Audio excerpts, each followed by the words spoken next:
Now let's start with curvilinear motion. तो बताइए curvilinear motion के बारे में आप कुछ जानते हैं बेटा? रेक्टिलिनियर मोशन के बारे में हमने पढ़ लिया, which is motion in a straight line, ठीक है। Now we are going to start with the curvilinear motion. तो एनीवन, कर्विलिनियर मोशन क्या होता है, कोई बताएगा?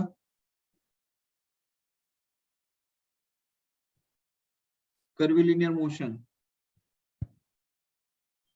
Sir, a motion in curved path. Motion on a curved path, okay, that is a curvilinear motion, ठीक है। कर्विलिनियर मोशन की कोई खास बात होती है बेटा? Something specific about curvilinear motion? क्या कह रहे हो बेटा? डायरेक्शन चेंज होता है। डायरेक्शन चेंज होता है, वेरी गुड। देखिए कर्विलिनियर मोशन के अंदर बेटा अगर वेलोसिटी पहली चीज तो ये समझो कि हम लोगों ने मोशन स्टडी किया जिसमें हम लोग रेक्टिलिनियर मोशन को बेटा कंप्लीट कर चुके हैं, जिसमें हम यूनिफॉर्म मोशन और नॉन यूनिफॉर्म मोशन दोनों चीजें स्टडी कर ली है। Now we are discussing about the curvilinear motion, जिसमें जो बॉडी है वो एक कर्व्ड पाथ पे मूव करेगी, राइट? यही होता है कर्विलिनियर मोशन टेक्निकली, राइट? कि मान लीजिए कि यहाँ पर कुछ इस तरीके का पाथ है, ठीक है, तो ये कैसा है, हर एक पॉइंट पे उसकी डायरेक्शन क्या है, चेंज हो रही है। तो ये जो डायरेक्शन चेंज हो रही है हर एक पॉइंट पे, ठीक है, यही क्या कर्विलिनियर पाथ होता है। फॉर एग्जाम्पल अब हम शुरू करेंगे इसको समझना थोड़ा सा डिटेल में कि अगर वेलोसिटी कांस्टेंट है, इफ वेलोसिटी इज कांस्टेंट, तो एक्सेलरेशन क्या होता है बेटा? 0, राइट? Yes. और ये होता है straight line in one dimension motion. किसमें होता है ये? Velocity constant, acceleration 0, straight line, one dimensional uniform motion, ठीक है। दूसरा है if velocity is parallel or if velocity is parallel or anti-parallel, अगर velocity parallel या फिर anti-parallel है to acceleration, ठीक है, अगर velocity parallel या anti-parallel है acceleration से, then it is always a straight line। अरे हाँ या ना? Yes, sir. पहले हम रेक्टिलिनियर मोशन को समझते हैं फिर डिफरेंस कर पाएंगे, राइट? तो इफ वेलोसिटी और velocity is parallel or anti-parallel to the acceleration, always then it's a straight line. If velocity is parallel or anti-parallel to the acceleration always, then straight line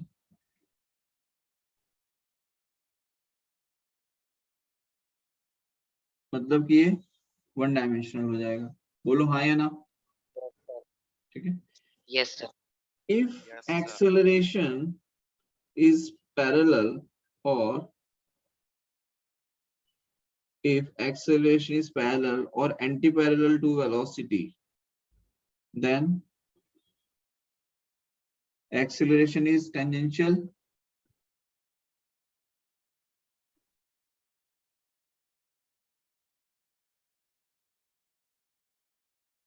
Yes, sir.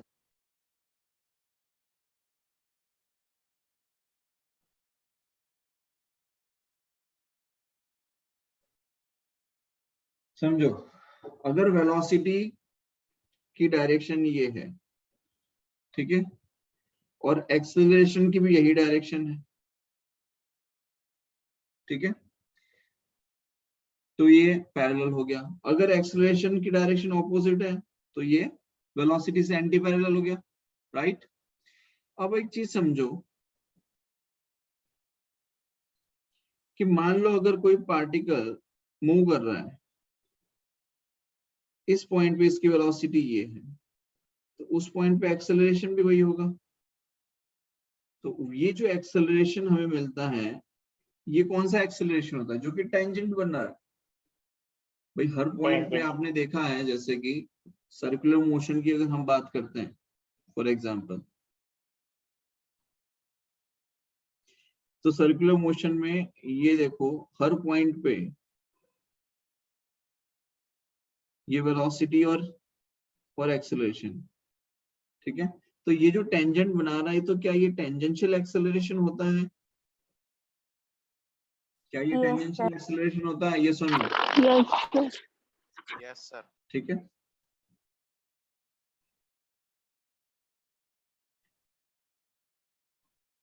अब ये तो हमने समझ लिया कि भाई circular motion के अंदर अगर वेलोसिटी मतलब किसी भी कर्वीलिनियर मोशन में वेलोसिटी और एक्सेलरेशन पैरेलल या एंटी पैरेलल है, तो वहां पर जो एक्सेलरेशन है वो कैसा होता है? टेंजेंशियल एक्सेलरेशन होता है। क्या ये चीज क्लियर है बेटा? Yes, sir. यस। अब आगे की कहानी समझो।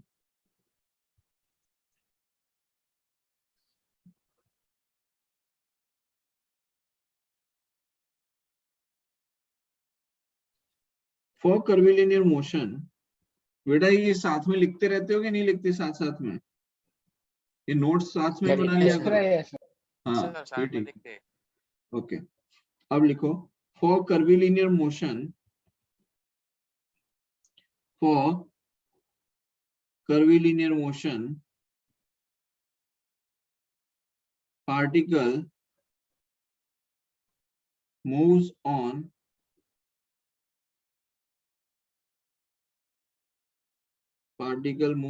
curved path. For curvilinear motion, particle moves on a curved path. That means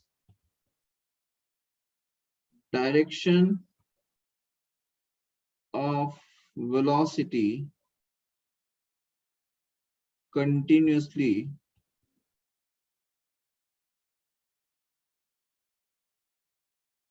changes. Therefore, centripetal acceleration must exist. ठीक है। कर्वीलिनियर मोशन, जैसे कि हमने सर्कुलर मोशन को स्टडी किया, तो वहां पर हर पॉइंट पे उसकी वेलोसिटी चेंज हो रही है। तो यहाँ पर हम ये कह सकते हैं कि सेंट्रीपिटल एक्सेलरेशन एग्जिस्ट करना ही चाहिए, क्योंकि तभी तो पार्टिकल जो है वो कंटिन्यूअस मोशन कर पाएगा, राइट। भाई अगर सेंट्रीपिटल एक्सेलरेशन एक्ट नहीं करेगा, ठीक है, तो वो काम ही नहीं कर पाएगा आगे, है कि नहीं? Yes. Yes, sir. अब जो टेंजेंशियल एक्सेलरेशन की बात हम करते हैं बेटा, तो टेंजेंशियल एक्सेलरेशन में और मे नॉट बी प्रेजेंट, हो सकता है प्रेजेंट, हो सकता है ना भी हो, ठीक है।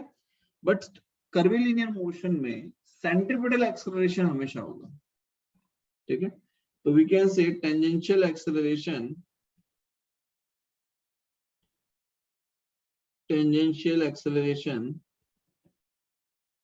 may or may not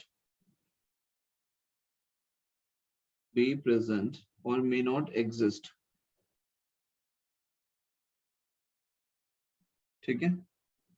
we conclude that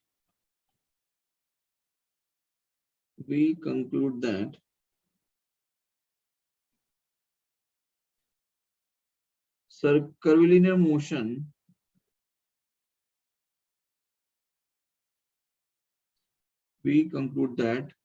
curvilinear motion,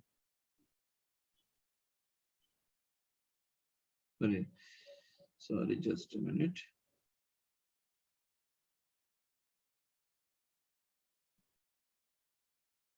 We conclude that for curvilinear motion,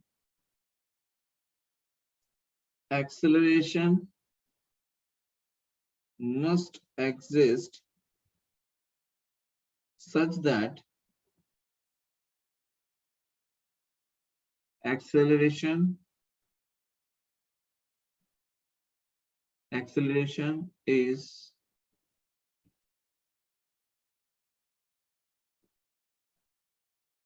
not parallel or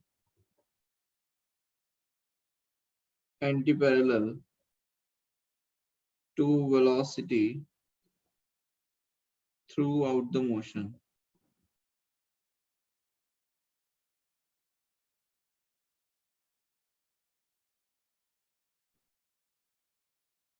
क्या यहाँ तक क्लियर है? सर ये लास्ट वाला एक बार बताओ। मैं समझाता हूँ। We conclude that for curvilinear motion, acceleration must exist such that acceleration is not parallel or anti-parallel to the velocity throughout the motion. मतलब कि देखो, जब curvilinear motion की बात करते हैं बेटा, तो ये जो acceleration होता है, ये हर पॉइंट पे, मतलब throughout the motion, acceleration must exist such that acceleration is not parallel or anti-parallel to the velocity. मतलब कि ये ऐसा मोशन होना चाहिए जिसमें कि हमें एक्सेलरेशन एंड वेलोसिटी पैरेलल या anti parallel through out the motion ना हो।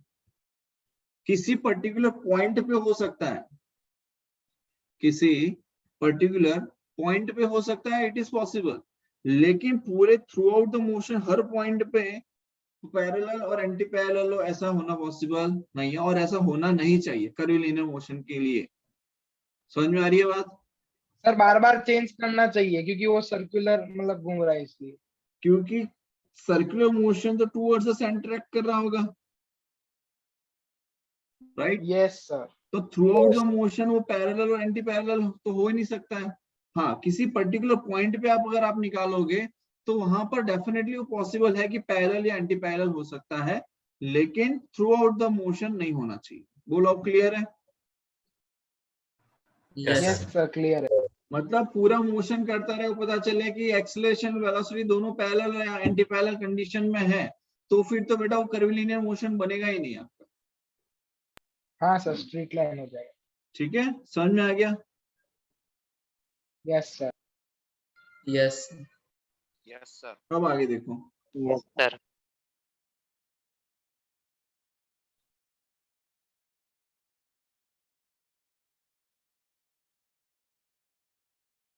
अब हमें यहाँ पे दो पढ़ने हैं कर्वीलिनियर मोशन। एक हम पढ़ेंगे बेटा यूनिफॉर्मली एक्सेलरेटेड कर्वीलिनियर मोशन। क्या पढ़ेंगे? Uniformly accelerated. वेलोसिटी नहीं वर्ड यूज किया, ये ध्यान रखना। It is not uniform velocity, it is uniformly accelerated. Uniform velocity का मतलब तो होता है कि एक्सेलरेशन क्या हो जाएगा? कांस्टेंट हो जाएगा। ठीक है, कांस्टेंट। तो हम पढ़ेंगे यूनिफॉर्मली एक्सेलरेटेड कर्वीलिनियर मोशन या फिर and non uniform accelerated curvilinear motion. तो यहां लिख देता हूं नॉन यूनिफॉर्म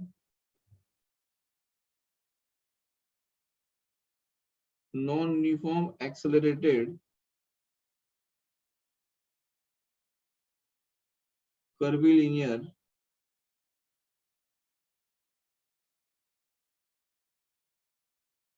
मोशन। क्या यहां तक क्लियर है? Yes sir. बोलो, कोई डाउट है यहां तक किसी को? No sir. अब समझो आगे।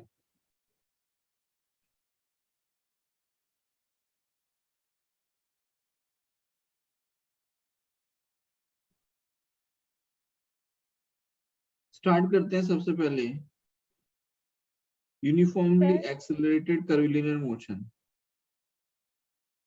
Uniformly accelerated curvilinear motion. ठीक है, अब समझो यहाँ पर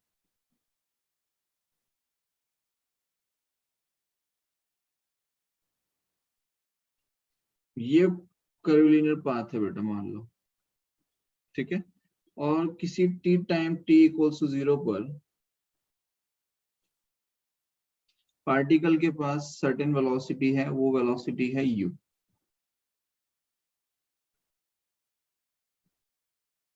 कितनी वेलोसिटी है u, and it is making angle theta, making angle theta. और एक्सेलरेशन कैसा है, कांस्टेंट। एक्सेलरेशन कैसा कंसीडर किया हुआ है, कांस्टेंट, ठीक है। और t टाइम के बाद में लेट्स से पार्टिकल की वेलोसिटी हो जाती है v। पार्टिकल की वेलोसिटी कितनी हो जाती है v। क्या यहां तक कोई डाउट है किसी को? सर नो सर हम्म, सर ये सेंट्रीपिटल एक्सेलरेशन क्या होता है? सेंट्रीपिटल एक्सेलरेशन का मतलब बेटा ये होता है कि जैसे मान लो कि ये सर्कुलर मोशन कर रहा है कोई बॉडी, क्या कर रहा है, सर्कुलर मोशन। तो जो एक्सेलरेशन सेंटर की तरफ लगता है उससे हम सेंट्रीपिटल एक्सेलरेशन करते हैं, which acts towards the centre. जैसे कि मान लो आपने पानी भरी हुई एक बाल्टी ले ली और बाल्टी को आप ऐसे गोल गोल घुमाओ तो पानी नहीं निकलेगा उसमें से, वो कोई जादू नहीं है, it is a centripetal acceleration. बात आई समझ में? Yes sir.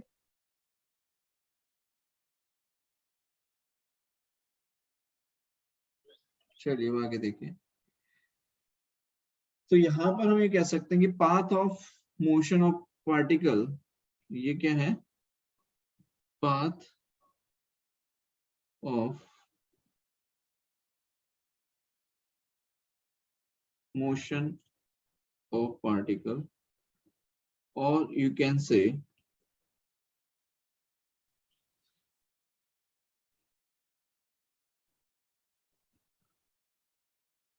Trajectory of particle. क्या कह सकते हैं बेटा, ये जो है इसे क्या कह सकते हैं, trajectory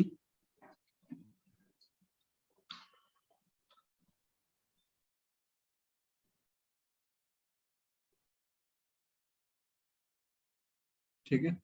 and third one is locus of path followed by particle, locus of path followed by particle।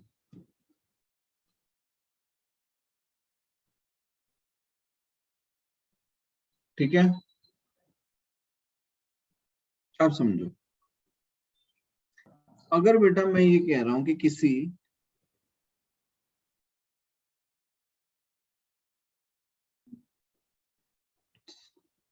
Point पे अगर dt टाइम इंटरवल में हमारी वेलोसिटी dv है,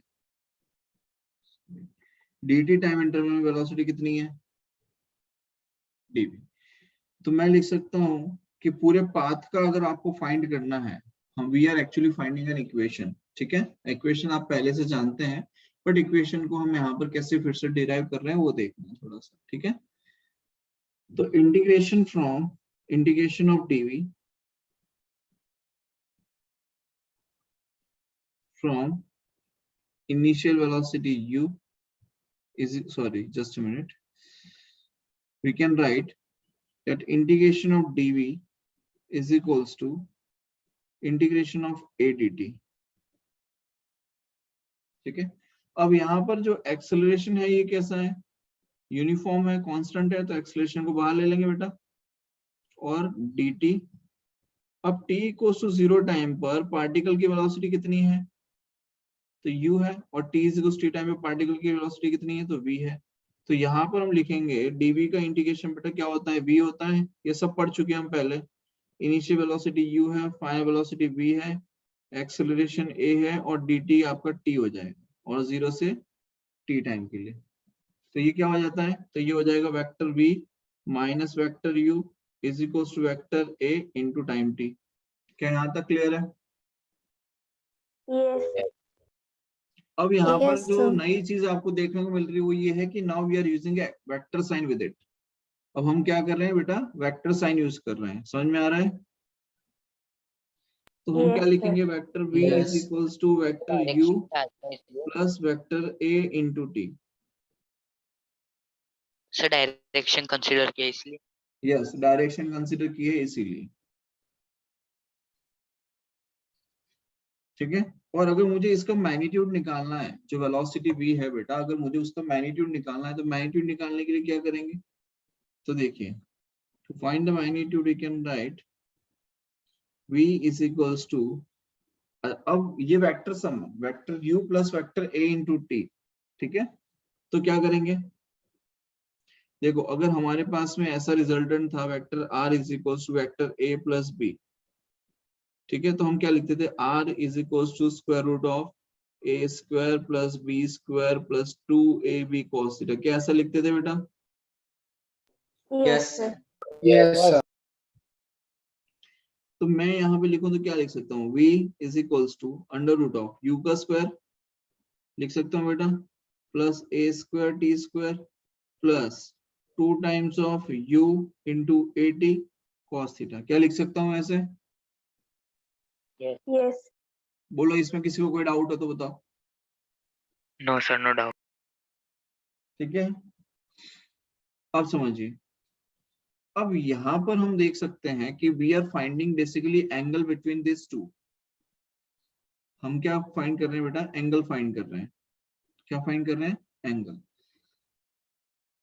यहाँ पर cos थीटा इंट्रोड्यूस हुआ, अगर यहाँ पर अगर आप देखें कि ये अगर थीटा इज इक्वल टू 0 हो जाए, क्या हो जाए, थीटा इज इक्वल टू 0, मतलब कि ये जो u है और at है, इसके बीच का जो एंगल है थीटा,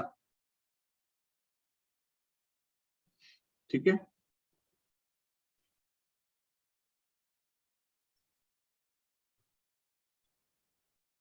तो क्या हो जाएगा, सर तो U square T square under root of square plus A square T. हाँ भाई, v इक्वल्स टू क्या हो जाएगा, under root of u plus at हो जाएगा।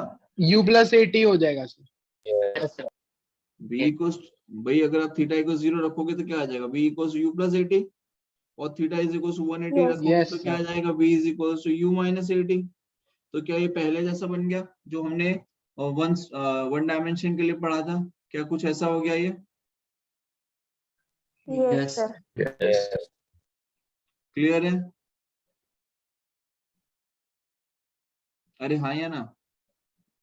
Yes. सर जो लेकिन पीछे अब, डायग्राम Yes, में, sir. हाँ बोलो, पीछे डायग्राम में आपने वो ट्रांजेक्टरी ऑफ पार्टिकल वो लिखा है ना, वो समझ नहीं आया। ट्रेजेक्टरी ऑफ पार्टिकल क्या समझ में नहीं आया बेटा इसमें, सर मतलब पता ही नहीं चला वो। ट्रेजेक्टरी क्या होता है पता नहीं है आपको, ट्रेजेक्टरी का मतलब क्या होता है, it is just English word बेटा, ट्रेजेक्टरी।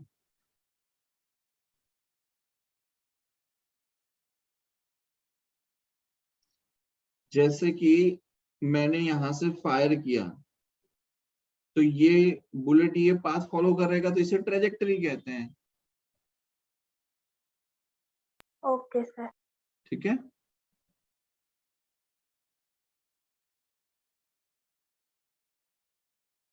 अब देखो आगे, सर cos 0 की वैल्यू तो 1 होती है ना, क्या,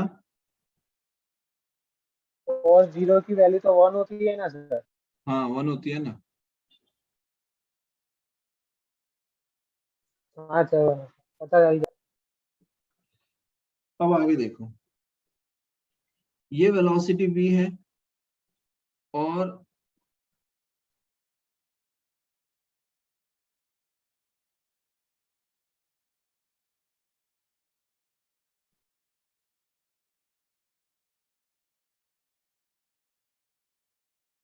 मान लीजिए कि हम यहाँ पर कोई एंगल अल्फा निकालना चाहते हैं, हमने पढ़ा था एंगल अल्फा के बीच में मतलब कि जो रिजल्टेंट वेक्टर था,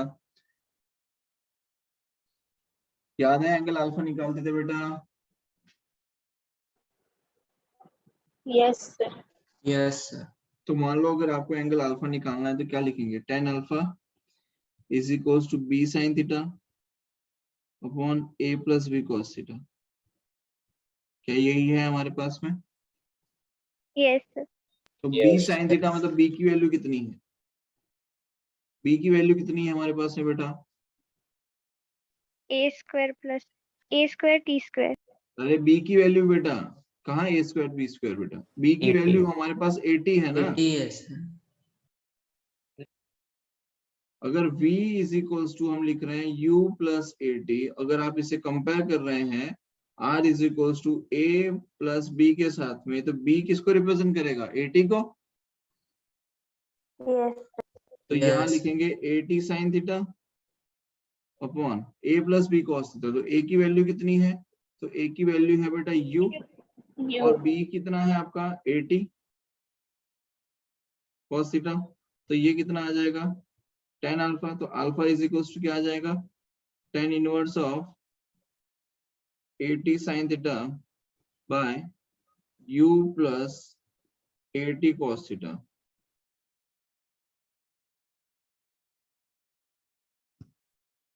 ठीक है, क्या यहाँ तक क्लियर है। Yes Yes. ठीक है, चलिए बहुत बढ़िया। यहाँ for the second equation,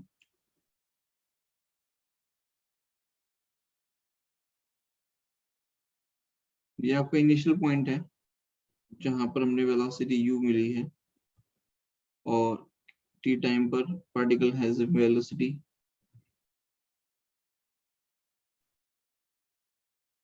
v है। Now you need to find the displacement. ये एंगल थीटा है, आपको फाइंड करना है डिस्प्लेसमेंट। तो डिस्प्लेसमेंट आपका इनिशियल और फाइनल पॉइंट के बीच में होता है। अरे हाँ या ना, Yes. ठीक है। Yes, sir. sir. ये हो गया एक्सेलरेशन आपका कांस्टेंट।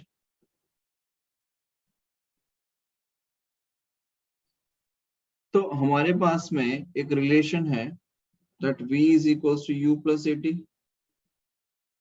है या नहीं। अगर बेटा मैं v को अगर लिखूं ds by dt is equals to u plus 80, तो कोई दिक्कत। No sir. No, sir. No अब सर हमें क्या फाइंड करना है, हमें तो ये डिस्प्लेसमेंट निकालना है। तो ds is equals to क्या लिख सकते हैं, u dt plus a t dt। तो फिर से वही कहानी, जीरो टाइम जीरो, टी को जीरो टाइम पे पार्टिकल 0 से लेकर t तक के लिए, और 0 से लेकर t के लिए, 0 से लेकर s के लिए। जीरो टाइम पे पार्टिकल की पोजीशन कहाँ है, at t equal to 0 time पे पार्टिकल की पोजीशन है s इक्वल टू 0 पे, t equal to t time पे पार्टिकल का कोई डिस्प्लेसमेंट हुआ है s। ठीक है, तो ds को हम लिखेंगे बेटा s, ये हो जाएगा आपका वेक्टर, तो ये रखना ही है, ये हो जाएगा vector u into t plus A T D T. तो एक्सेलरेशन कांस्टेंट है तो बाहर रहेगा, टी डी टी का इंटीग्रेशन होता है टी स्क्वायर बाय 2। तो ये हो जाएगा displacement s is equals to u into t plus 1/2 acceleration a into t square. क्या यहाँ तक कोई डाउट है। No sir. No sir. No sir sir वो No, हमें sir. v बोल बोल बोल जल्दी बोल। सर तो u पे नहीं लिखना है वो वेक्टर की साइन सर, फर्स्ट स्टेप। क्या बेटा, u पे क्या नहीं लिखना है, वो वेक्टर वाली साइन सर, वो आपने की है वो। हाँ लिखनी है ना, मिस हो गया।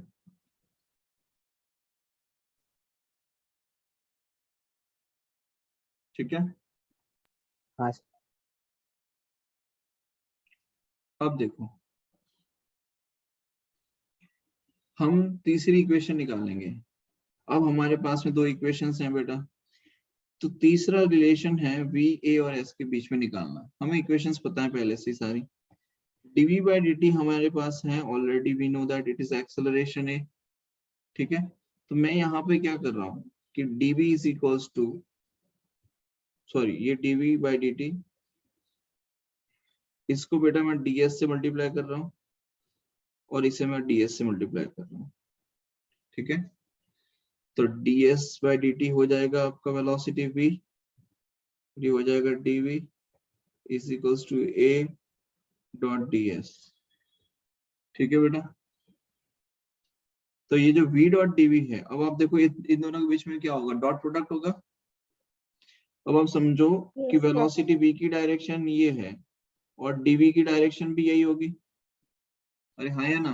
तो दोनों के बीच में एंगल बेटा Yes. कितना बन रहा होगा, theta is equal to 0 angle होगा। तो मैं लिख सकता हूँ v Yes. dv cos 0, हाँ या ना?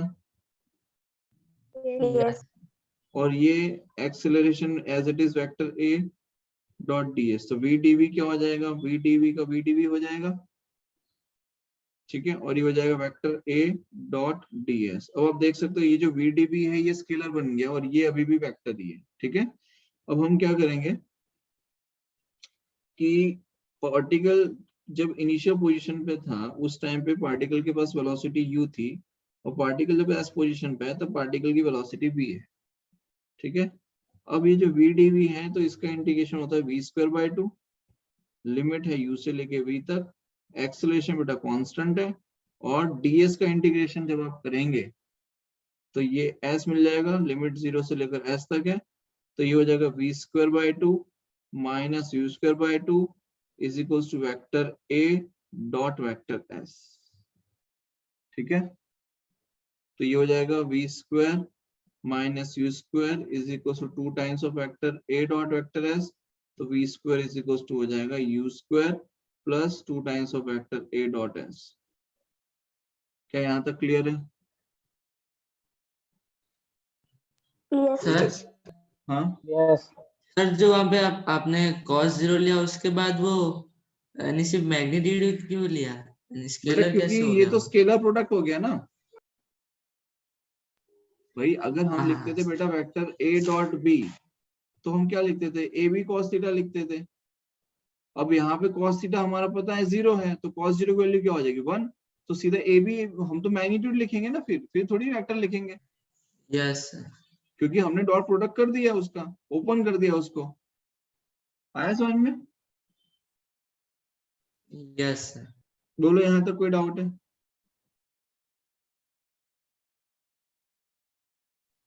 No, sir. No, sir, no doubt. अब यहाँ पर देखो,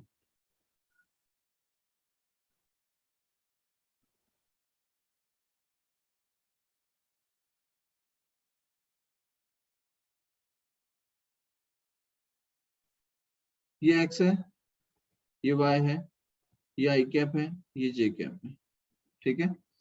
अगर बेटा हमने यहाँ पर वेलोसिटी u ली है, ठीक है, और यहाँ पे मान लो हमने एक्सेलरेशन a लिया है, तो x एक्सिस के अलॉन्ग अगर आप निकालेंगे तो हम लिखेंगे इसको ax, u को निकालेंगे तो इसे लिखेंगे ux, अगर इसको y एक्सिस पे प्रोजेक्ट करेंगे तो लिखेंगे ay, इसको y एक्सिस प्रोजेक्ट करेंगे तो इसको लिखेंगे uy। क्या यहाँ तक क्लियर है?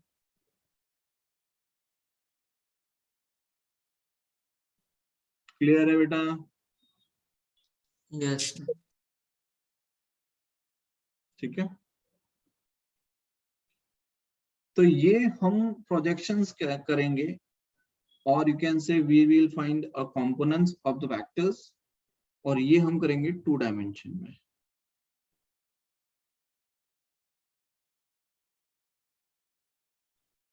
तो ये जब आपका 2 डायमेंशन इन द सेंस बेटा आप एक चीज समझो कि मान लीजिए एक चींटी है, तो चींटी तो ऐसे ऐसे घूमती है, उसका कोई फिक्स पाथ थोड़ी ना होता है, right.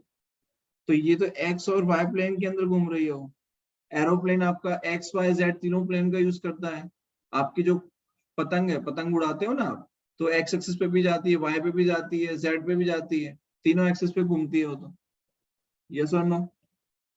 Yes, sir. Yes. Yes तो 1 डायमेंशन कंप्लीट हो गया, 2 डायमेंशन आपकी अब हम शुरुआत करने जा रहे हैं, ठीक है। और 2 डायमेंशन की शुरुआत आपको तभी अच्छे से आएगी जब आपको कंपोनेंट्स क्लियर हो। कंपोनेंट्स सभी को क्लियर है, रिजोल्यूशन ऑफ वेक्टर निकालना सबको आता है। Yes. भाई Yes. अगर आपको दिया Yes, जाता है कि बेटा ये वेक्टर a है और इसका x एक्सिस का कंपोनेंट निकालना है और ये एंगल थीटा है, तो ax को क्या लिखते हैं बेटा, a cos थीटा लिखते हैं। A cos theta. Yes. और अगर हमें ay निकालना है तो क्या लिखेंगे, a sin थीटा लिखेंगे, AY Sin theta. A sin या तो a cos 90 माइनस थीटा लिखते हैं या तो a sin थीटा लिखते हैं, ठीक है यहाँ तक। Yes, sir. यस दूसरी चीज क्या होता है कि अगर मान लो ये आपका वेक्टर b है और वेक्टर बी ने y एक्सिस के साथ में एंगल थीटा बनाया है, तो ये हो जाएगा by is equals to b cos theta, और ये हो जाएगा Yes, sir. bx is equals to b sin theta. क्या ये क्लियर है? Yes, sir. Yes, sir. इसमें किसी को डाउट है तो पहले पूछे। No, sir, no doubt. ठीक है, अब सुनो मेरी बात।